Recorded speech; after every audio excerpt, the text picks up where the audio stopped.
তৈরিকারক প্রতিষ্ঠান যেরকম জানে যে এই প্রোডাক্টটা দুর্বলতা কোথায়, অ্যাডভান্টেজটা কোথায়, এটাকে কিভাবে ইউটিলাইজ করলে এর কতটা সুফল পাওয়া যেতে পারে না পারে, এগুলো সব কিছু জানে ওই প্রোডাক্ট যিনি তৈরি করেছেন সেই ব্যক্তি বা প্রতিষ্ঠান। তো সেজন্য সে প্রোডাক্ট এটা ব্যবহারের জন্য ইউজার ম্যানুয়াল, ইউজার গাইড এটার সাথে দিয়ে দেন যে এইভাবে এটাকে ব্যবহার করবে, এটা ভালো সুফল পাওয়া যাবে। আল্লাহ সুবহানাহু ওয়া তাআলা আমাদেরকে সৃষ্টি করে যুগে যুগে আমাদের এই জীবন, আমাদের এই সম্পদ, আল্লাহ দেওয়া এই নিয়ামত, এই পৃথিবী, এটার সর্বোচ্চ সুফল আমরা কিভাবে গড়ে তুলতে পারবো এবং সকল প্রকার ব্যত্যয়, বিশৃঙ্খলা, অনাচার এবং সকল প্রকার এতে ক্ষতিকর দিক আছে সেগুলো থেকে আমরা কিভাবে রক্ষা পাবো সে সম্পর্কে আল্লাহ রাব্বুল আলামিন আমাদেরকে যুগে যুগে নবী রাসূলদের মাধ্যমে শরীয়ত পাঠিয়ে সেখানে বাতলে দিয়েছেন যে এই হলো তোমাদের সফলতার পথ আর এটা হলো তোমাদের ধ্বংসের পথ। আল্লাহ রাব্বুল আলামিন যেগুলোকে আমাদের ধ্বংসের পথ বলেছেন, যেগুলো আমাদের জন্য ক্ষতিকর বলেছেন, সেগুলো আবার শয়তান আমাদের কাছে বেশ চমৎকার করে সুশোভিত করে তুলে ধরে। এখানেই হলো শয়তানের সাথে আমাদের লড়াইয়ের জায়গা। এই জন্য দেখবেন মানুষ সৃষ্টিগতভাবে, তার প্রকৃতিগতভাবে ভালো কাজের প্রতি মানুষের তার যতটা হয়, মন্দ কাজের প্রতি তার চাইতে বেশি হয়। কেন বেশি হয়? মানুষ সৃষ্টিগতভাবে ভালো কাজের প্রতি তার বেশি হওয়ার কথা। জন্মসূত্রে মানুষ তো সবাই ভালো হয়ে জন্মগ্রহণ করে। নবী করিম সাল্লাল্লাহু আলাইহি ওয়াসাল্লাম বলেছেন, কুল্লু মাউলুদিন ইউলাদু আলাল ফিতরা, প্রতিটি শিশু জন্মগ্রহণ করে প্রকৃতিগতভাবে ঈমানদার হয়ে। জন্মগতভাবে কোনো মানুষ চোর, ডাকাত, প্রতারক, চিটার, বাটপার হয়ে জন্ম নেয় না। তাহলে এই মানুষটাই বড় হওয়ার পর তার ভালো দিকে পারে না, বড় খারাপ দিকে সবসময় জানে। কারণ শয়তান এখানে কাজ করছে। সে তার মেকানিজম গুলো আমাদের শরীরে, আমাদের মনে, মস্তিষ্কে, আমাদের মরণে সেইগুলোকে ফিট করছে এবং আমাদেরকে বিপদগামিতার দিকে ডাকছে। এই যে শয়তান আমাদেরকে জাহান্নামের দিকে ডাকছে, এই লড়াই তো আদম আলাইহিস সালাম বা মানব জাতির শুরু থেকে শুরু হয়েছে। আল্লাহ তাআলা এটা বলেই দিয়েছে যে এটাকে তোমার জয় করতে হবে, তারপর তুমি জান্নাত পাবে। এই জন্য আল্লাহ রাব্বুল আলামিন কোরআনে সূরা ইউসুফে ইউসুফ আলাইহিস সালামের ভাষায় বলেছেন, ওয়া ইন্নান নাফসা লাআমারাতুন বিসসূ, মানুষের প্রবৃত্তি এটা মানুষের সবসময় খারাপ কাজের দিকেই টানে। তাহলে একদিকে আল্লাহ তাআলার দেওয়া জীবন বিধান শরীয়ত, আর আরেকদিকে হলো শয়তান জাহান্নামীমুখী যাত্রায় সে আমাদেরকে যে আকর্ষণ করে সেটি। এই দুইটার মধ্যে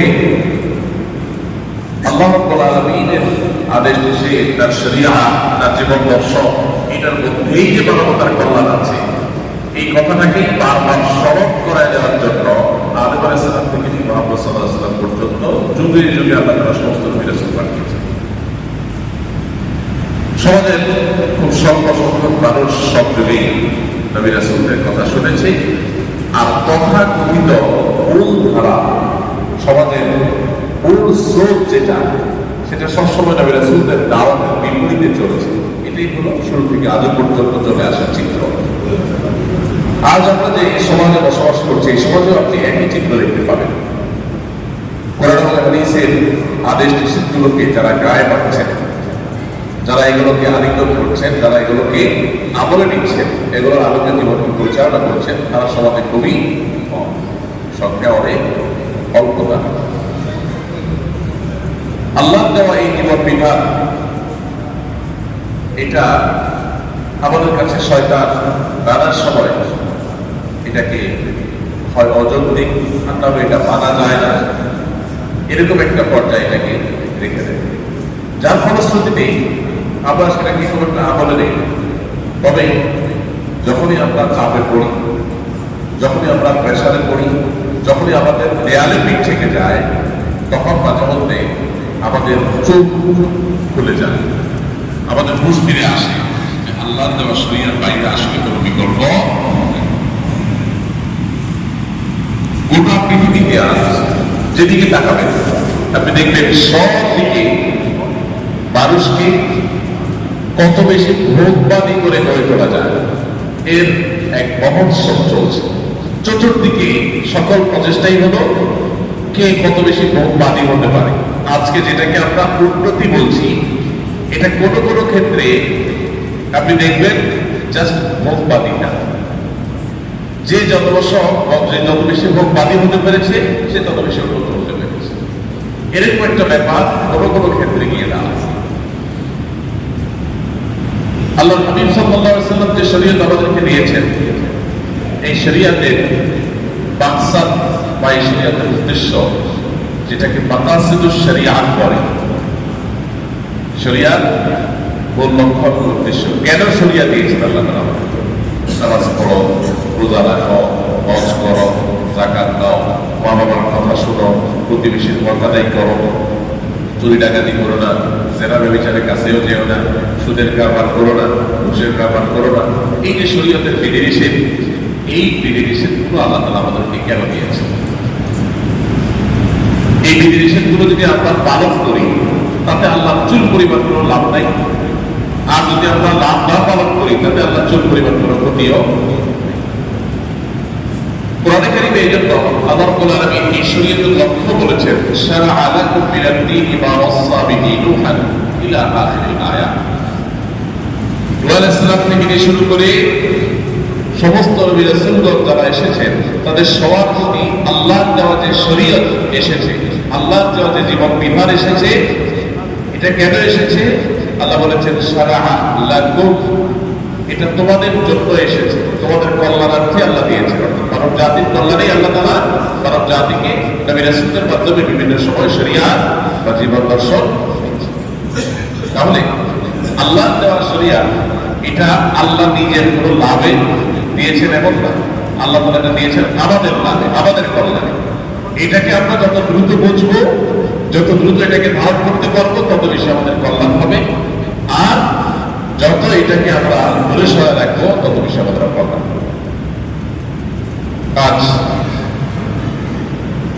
আমাদের দেশে বেশ অনেক দিন, নতুন করে না, অনেক দিন থেকে আমরা নারীর প্রতি নিগ্রহের ঘটনা শুনি, নারীর প্রতি নানা রকমের জুলুম বিচারের কথা শুনি। বিশেষ করে ধর্ষণের মতো এরকম জঘন্য অপরাধ, এটা আমাদের দেশে ডাল ভাতের মতো ব্যাপার। অনবরত বহু বছর যাবৎ আমরা নিউজগুলো শুনছি। কিছুদিনের জন্য সারা দেশে মানুষ আমরা একটু কাটাকাটি করছি, হাউতাস করছি, আফসোস করছি, আত্মসমালোচনা করছি, এরপর আবার আমরা যে শিখে এই যে একটা চিত্র, এই চিত্রের বিপরীতে আমরা যত নিজেদের তৈরি করা পলিসি আমরা এটা বন্ধ করার জন্য ব্যবহার করব, এটার প্রকৃত সুফল আমরা ততক্ষণ পর্যন্ত পাবো না যতক্ষণ পর্যন্ত পরিপূর্ণরূপে আল্লাহর দেওয়া শরিয়াতকে আমরা অনুসরণ না করব। গোটা পৃথিবীতে যেদিকে আপনি তাকাবেন, বিশেষ করে পৃথিবীর উন্নত অংশ যারা আমাদের চাইতে সব দিক থেকে, পার্থিব সব দিক থেকে যারা এগিয়ে আছে, সে অংশে আপনি দেখবেন যে নারী ঘটিত অপরাধগুলো, ভায়োলেন্স গুলোর ব্যাপারে তারা খুবই শক্ত অবস্থান, প্রচন্ড শক্ত অবস্থান। কোনো কোনো ক্ষেত্রে শক্ত অবস্থানে যাইতে গিয়া কিছু কিছু ক্ষেত্রে অযৌক্তিক অবস্থানে পর্যন্ত তারা অনেকে গেছে। কোন নারীর প্রতি কোন নিগ্রহ হয়েছে, শারীরিক মানসিক কোন নিপীড়ন হয়েছে, এই দাবি যদি জোরালো ভাবে নারী তুলতে পারে, অনেক জায়গায় সেটা প্রমাণ করার প্রয়োজন নেই। তো মানুষ নিজস্ব আইডিয়া, নিজস্ব পলিসি নিয়ে নারীর অধিকারকে প্রতিষ্ঠা করার চেষ্টা করছে, কিন্তু আল্লাহর দেওয়া শরিয়াত এটা বাস্তবায়নের কথা বললেই আমাদের সমাজে, বিশেষ করে দীর্ঘদিন যাবৎ সেকুলার অংশটা, এই সমাজের সংখ্যাগরিষ্ঠ বেশিরভাগ মানুষ যারা মুসলিম, যারা আল্লাহর আনুগত্যকে নিজের জন্য অপরিহার্য মনে করে, তাদের তাদের উপরে সেকুলার চিন্তাধারাকে এমনভাবে চাপিয়ে দিয়েছে যে আমাদের সমাজে সব বলা যাবে, শুধু শরিয়া চাই এটা বলা যাবে, এরকম একটা অবস্থা আজ তৈরি হয়েছে। এমনকি যারা 5 ওয়াক্ত নামাজ পড়েন, এবার বহু মুসলমান আছেন যারা শরিয়ার বিধিবিধান চাই, মুসলিম সমাজে মুসলিম সংখ্যাগরিষ্ঠ জনপদে আল্লাহর আইন এবং শরিয়া দ্বারা আমরা শাসিত হতে চাই, এই কথাকে বললেও চোখ বড় বড় করে অনেক টাকায় অনেক নামাজি মানুষ আছে। কোন মুসলমান যদি বলে আল্লাহর শরিয়া দ্বারা আমি শাসিত হতে চাই না, তাহলে সে মুসলমান না, সে কাফির। যদি কোন মুসলমান দাবি করে যে আমি আল্লাহর শরিয়া দ্বারা শাসিত হতে চাই না, তাহলে সে কখনো মুসলমান হওয়ার সুযোগ নেই। ব্যাপারটা হলো, আপনি বাংলাদেশে বসবাস করছেন, বাংলাদেশ রাষ্ট্রের সীমানা, বাংলাদেশ রাষ্ট্রের অস্তিত্ব, এটাকে আপনি স্বীকার করেন, তাহলে আপনি বাংলাদেশী না। এইটা বোঝার জন্য আপনাকে কোনো ব্যারিস্টার হওয়ার প্রয়োজন নেই, এটা বোঝার জন্য আপনাকে কোনো রাষ্ট্রবিজ্ঞানী হওয়ার দরকার নেই, এটা বোঝার জন্য একটা কমন সেন্স যথেষ্ট যে বাংলাদেশ রাষ্ট্রের অস্তিত্বকে যদি কেউ স্বীকার না করে, সীমানাকে কেউ স্বীকার না করে, তাহলে বাংলাদেশি বলা যায় না। আল্লাহর শরিয়াকে আমি চাই না, বা আল্লাহর শরিয়া দ্বারা বা আমি শাসিত হতে চাই না, বা আল্লাহর শরিয়া এটা আমাদের সমস্ত সংকটের পথ বন্ধ করতে পারে, এই বিশ্বাস যদি কারণ না থাকে, তাহলে সে নিজেকে মুসলমান দাবি করা আর বাংলাদেশ রাষ্ট্রের অস্তিত্বকে অস্বীকার করা, মানুষ নিজেকে বাংলাদেশে দাবি করার মধ্যে একই অবস্থা। প্রেমায়ের আমার বহু দেশে দেখবেন স্বাধীনতার নাম দিয়ে মানুষকে স্বেচ্ছাচারিতার সুযোগ করে দিয়েছে, যা খুশি তা করো, কারণ তুমি স্বাধীন মানুষ। এরপরে যখন একটার পর একটা আঘাত আর বাধা আসছে, আস্তে আস্তে আস্তে আস্তে আস্তে একটা পর্যায়ে গিয়ে দেখা গেছে যে ওই ঘুরে ফিরে শরিয়ার কাছাকাছি আসছে, বলে যে না এখন আর এরকম করা যাবে না, ওইরকম করা যাবে না, এখন স্বাধীনতাকে মডারেশন করা শুরু করে দেয়। এই জন্য প্রিয় ভাইরা, আজ বাংলাদেশে যে সংকটের মুখোমুখি আমরা হয়েছি, এই সংকট থেকে উত্তরণের একমাত্র পথ হলো আল্লাহর দ্বীন এবং শরিয়াকে সমাজে, রাষ্ট্রে, আইনে, বিচারে, সংবিধানে সব জায়গায় বাস্তবায়ন করা। আপনি মুসলমান হয়ে থাকলে এই আওয়াজ আপনাকে তুলতে হবে। আপনার রাজনৈতিক পরিচয় কি আমি জানি না, কিন্তু আপনার ধর্মীয় পরিচয় যদি মুসলমান হয়ে থাকে, তাহলে আপনাকে এটা বিশ্বাস করতেই হবে। এবং এই বিশ্বাসটা গায়ের জোরে না, এটাই যৌক্তিক, এটাই লজিক্যাল যে জমিন যার, আপনার সৃষ্টি যার, বিধান তারই হবে এবং তার হওয়াটাই যৌক্তিক।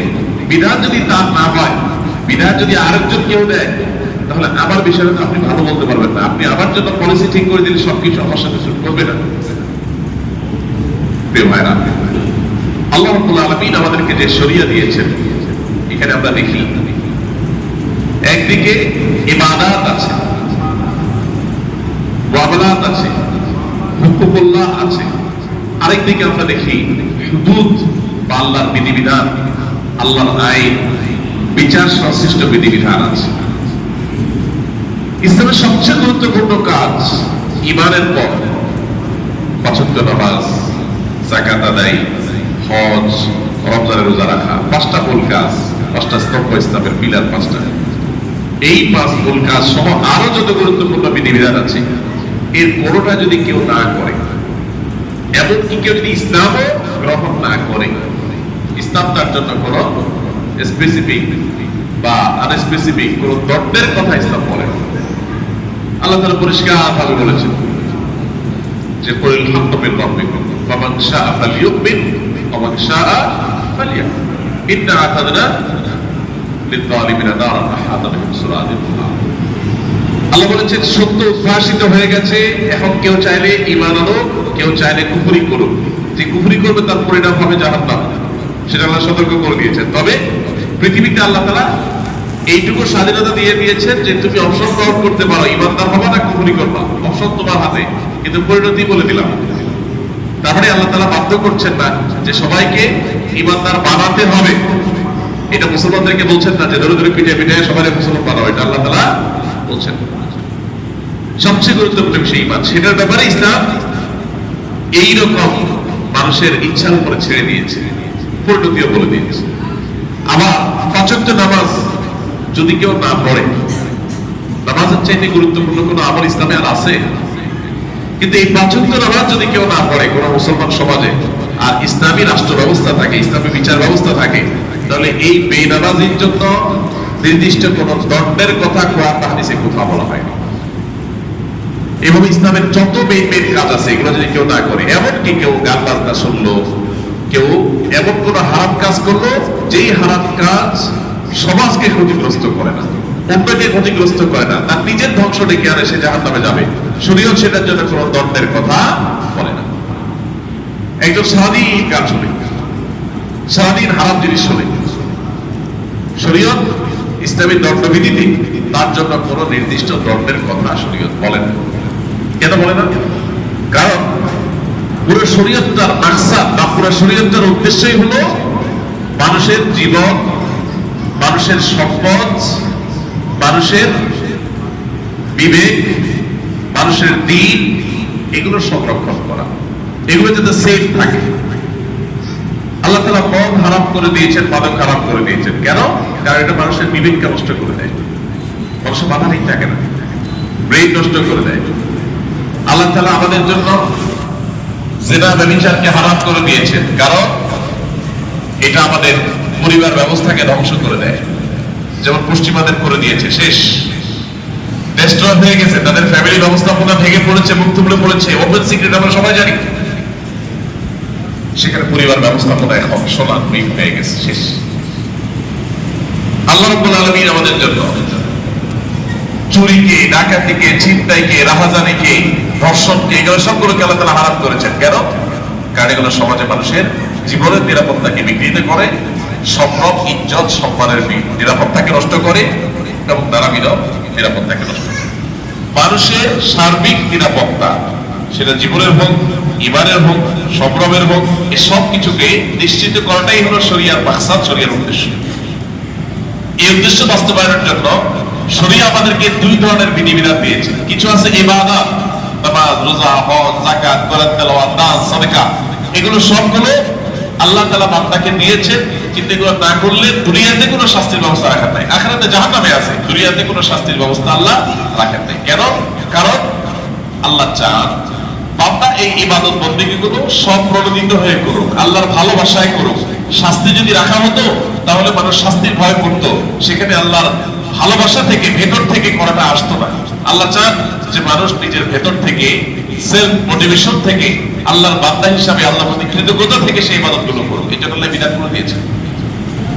আবার এই বিধানগুলোর কোনটা যদি কেউ লঙ্ঘন করে ফেলে, কেউ নামাজ ছেড়ে দিয়েছে, কেউ কোনো গুনাহের কাজ করে ফেলেছে, তো আল্লাহ তাআলা তার রিপেয়ারের সিস্টেম রেখেছেন, তওবা।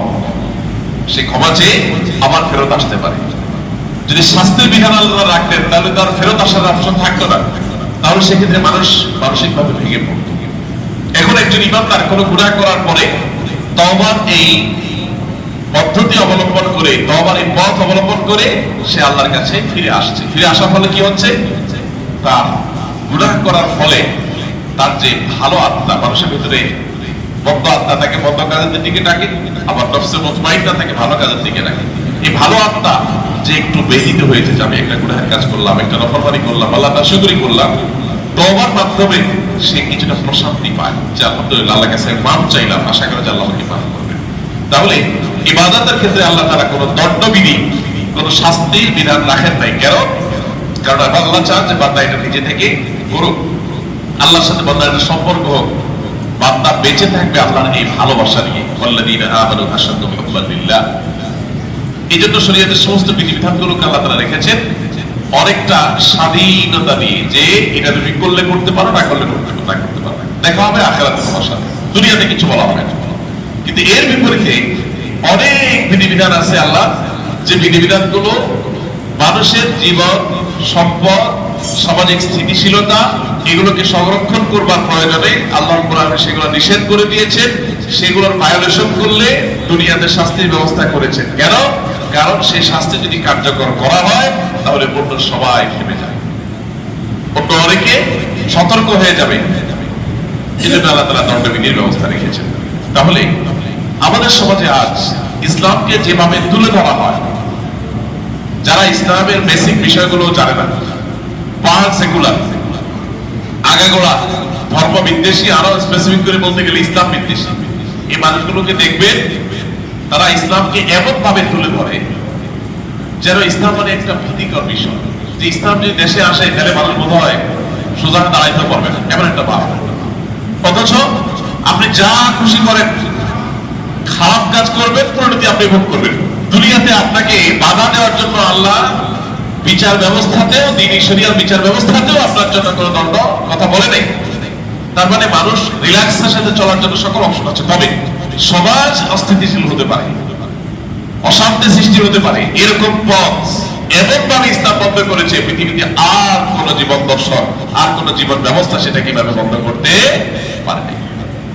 আপনারা নিশ্চয় জানেন ইসলামের সবচেয়ে নির্মম, সবচেয়ে কঠিন যে দণ্ড, ইসলামের বিচার ব্যবস্থা সবচেয়ে কঠিন যে শাস্তির কথা বলা হয়েছে, সেটা দুই জায়গায়। তার একটা হলো ব্যভিচার,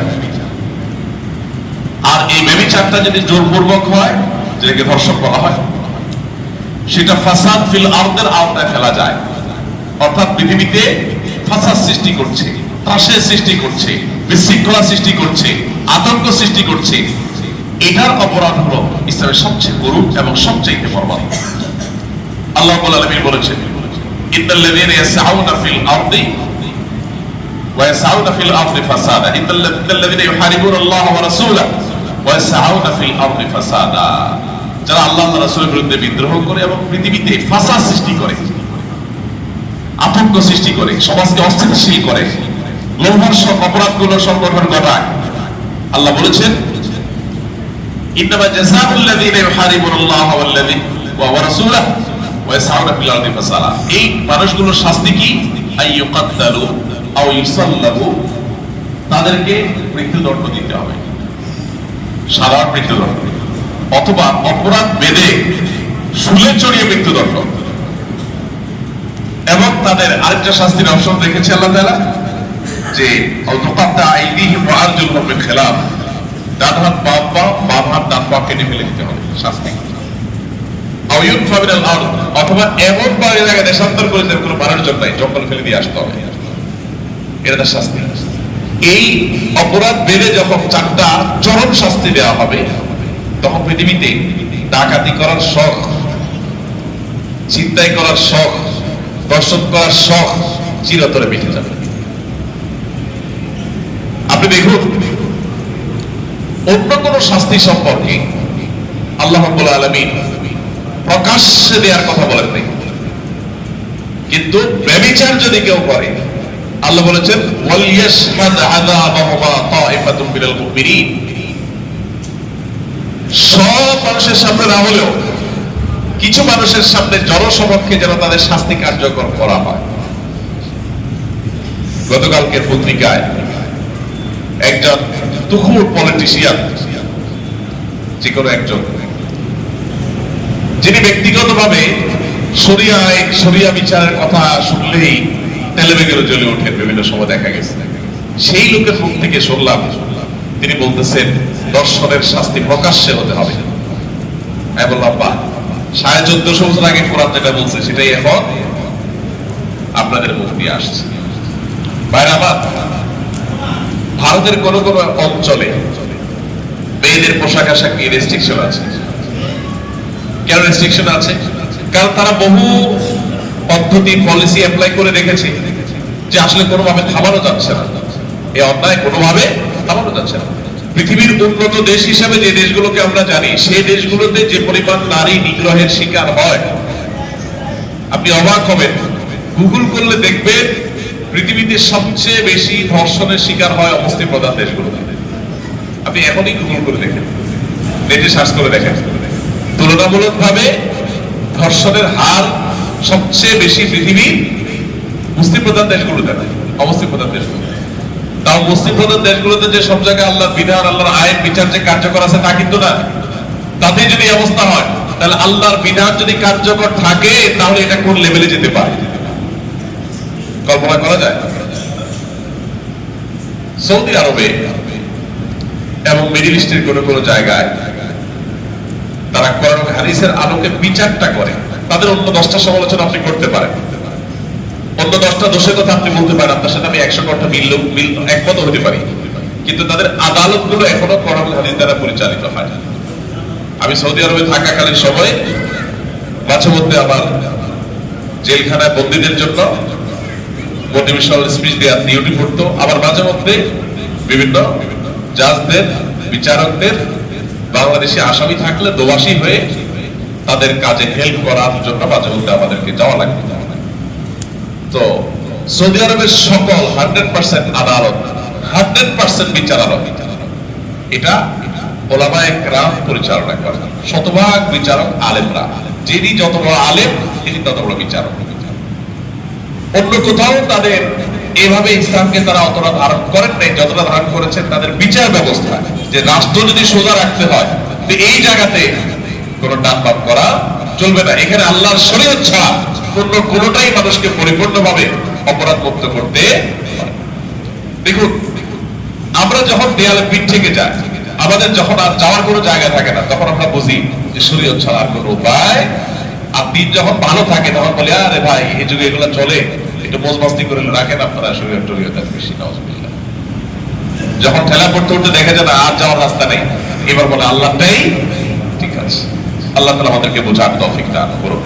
ভাইরা আমার, আমাদের একজন মুসলিম হিসাবে আমি আবারও বলছি পরে প্রায়, আপনার রাজনৈতিক চিন্তা দর্শন ভিন্ন থাকতে পারে, আপনার বিভিন্ন চিন্তা ভাবনা থাকতে পারে, সেটা আপনার ইস্যু, আপনার রবের সাথে আপনি বুঝবেন। কিন্তু আপনি যদি মুসলিম হয়ে থাকেন তাহলে আপনি 100% মনে প্রাণে চাইতে হবে যে আমি, আমার ভূখণ্ড, আমার সমাজ আল্লাহর বিধান দ্বারা শাসিত হবে, আল্লাহর কোরআন দ্বারা, নবীর হাদিস দ্বারা শাসিত হবে।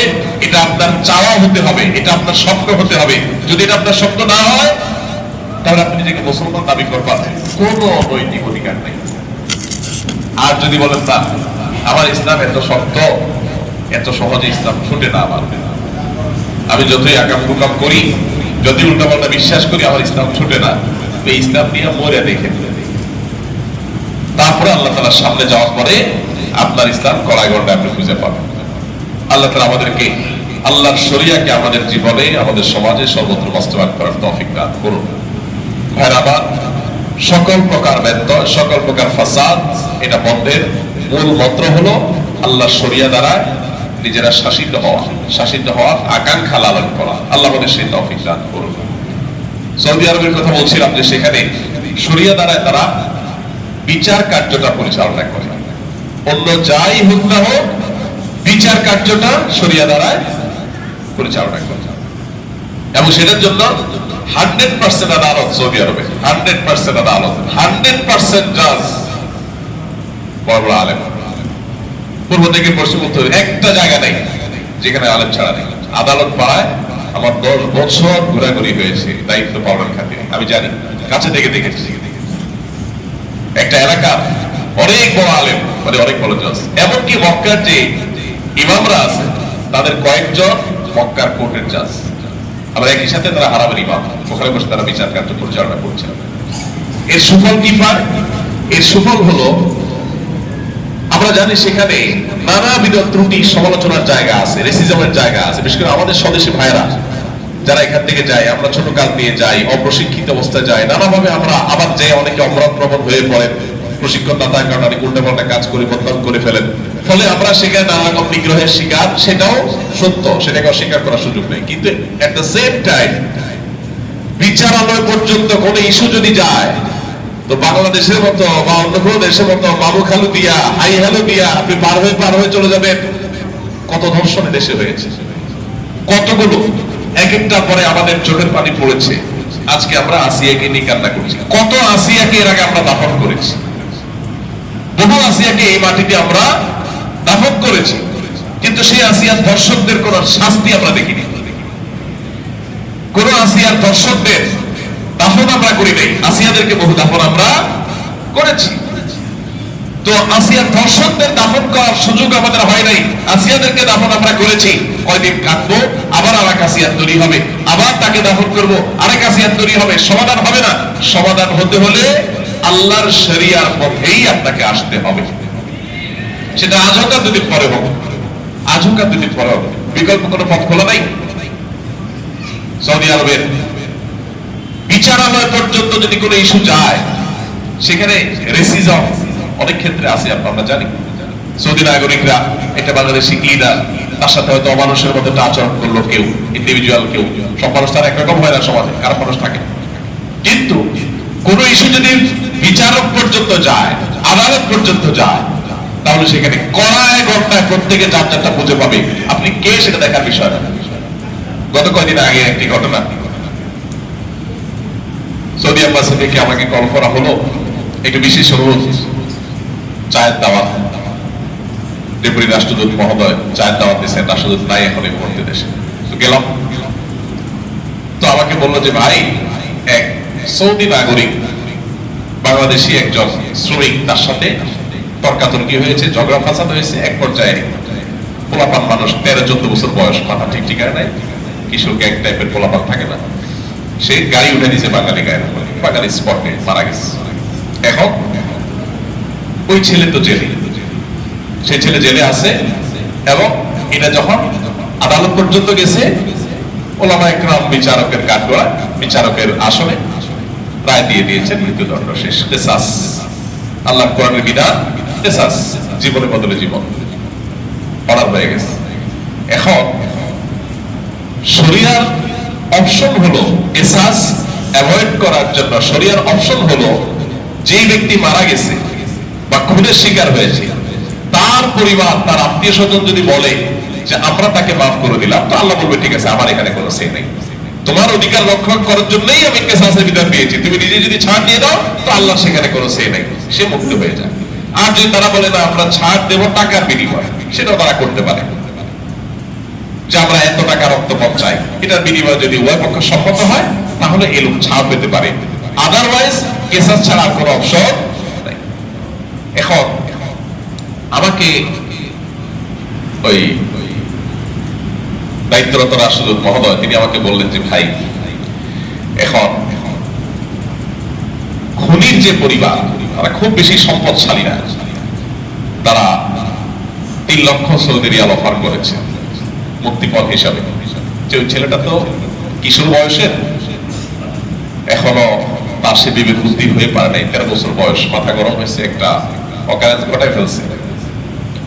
তো মানুষ বয়স হলে বুঝে, এখন তার বাপ মা চাচ্ছে যে টাকা দিয়ে মুক্তিপণ নিতে 3 লক্ষ সৌদি রিয়াল, 3 লক্ষ সৌদি রিয়াল বাংলাদেশ টাকা প্রায় 1.5 কোটি টাকার মতো।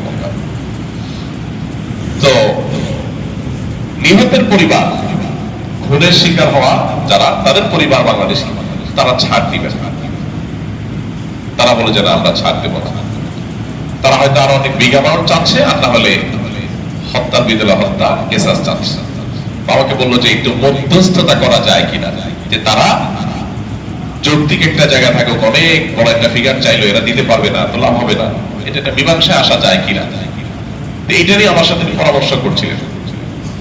বিষয়টা এই পর্যন্তই, এটা আমার দায়িত্ব না, ডিউটি না। উনি একটা আর্গুমেন্ট করছেন, আমি শুনলাম, এবং মীমাংসা করতে পারলে সেটা অবশ্যই ভালো দুই পক্ষের মধ্যে, কিন্তু আবার সেটা আলোচনার ইস্যু না। ইস্যু হলো যে খুনি সৌদি নাগরিক, আর খুনের শিকার হওয়া হলো আমার স্বদেশী বাঙালি ভাই। ওখানে যারা গেছেন তারা জানেন আমাদের দেশি ভাইদের সামাজিক অবস্থান সেখানে কি, আমরা সবাই জানি না সামাজিক অবস্থান আমাদের সেখানে কি। রাস্তাঘাটে বিভিন্ন জায়গাতে আমাদের পেশাগত দায়িত্ব, ওটাকে ছোট করছি না, কিন্তু আমরা এমন এমন জায়গা পালন করি যে আসলে সামাজিক মর্যাদা বলতে যেটা বোঝা যায় সেটা আমাদের খুব একটা সেখানে নাই। এরকম একটা জায়গায়ও যখন বিচারক পর্যন্ত, আদালত পর্যন্ত ইস্যু চলে গেছে, বিচার একদম টায় টায় হয়েছে। এখন বল পরিপূর্ণ ওই বাঙালি ফ্যামিলির কোর্টে, তারা যদি ছাড় দেয় দিবে, আর না দিলে কেসাস শেষ। এর পরে আল্লাহর বিধান, এর পরে আল্লাহর আইন। দেখেন কোনো কিছু দেখা দেখি নাই।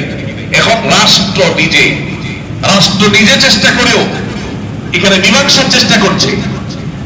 আর আমাদের দেশ হলো কি, আমাদের দেশ হলো দাঁড়ে কোন ব্যাপার, কত ভাবে এটা ভায়োলেশন হয়ে যায়। এই জন্য ভাই, আজকে যে আমরা সংকটের মুখোমুখি, এই সংকটের উত্তরণের একমাত্র উপায় হলো আল্লাহর শরিয়া বাস্তবায়ন, বিশেষ করে ধর্ষণের এই মহোৎসব বন্ধের জন্য কোরআনের আইন এই অপরাধের শাস্তি হিসাবে বাস্তবায়ন করার বিকল্প কোনো পথ খোলা নেই। মৃত্যুদণ্ড শুধু নয়, অত্যন্ত মর্মান্তিক ভাবে মৃত্যুদণ্ড কার্যকর করার, এক দুইটা চারটা অপরাধীকে যদি কার্যকর করার ঘটনা জনসম্মুখে প্রকাশ করা হয়, দেখবেন যে সারা দেশে সোজা হয়ে গেছে। আর সেটা যদি না করেন, তাহলে আজকে হয়তো মানুষ কান্নাকাটি করে একসময় ভুলে যাবে, আবার আগামীকাল আরেক আসিয়ার কান্না আমাদের কানে ভাসবে। আল্লাহ তাআলা আমাদের প্রিয় জনপদকে নিরাপদ করে দিন। আল্লাহর দ্বীন, আল্লাহর শরিয়ার যে মাকসাদ আমাদেরই কল্যাণে এসেছে, সেটাকে আল্লাহ তাআলা আমাদের বোঝার তৌফিক দান করুন। আল্লাহর শরিয়া দ্বারা শাসিত হওয়ার স্বপ্ন একজন ঈমানদারের আজন্ম লালিত স্বপ্ন হবে। সেই স্বপ্ন আল্লাহ আমাদেরকে ধারণ করার, লালন করার তৌফিক দান করুন। জাযাকুমুল্লাহু খাইরান ওয়া আখিরু দাওয়ানা আলহামদুলিল্লাহি রাব্বিল আলামিন। ভাইরা, একটু আপনাদের সময় নেব।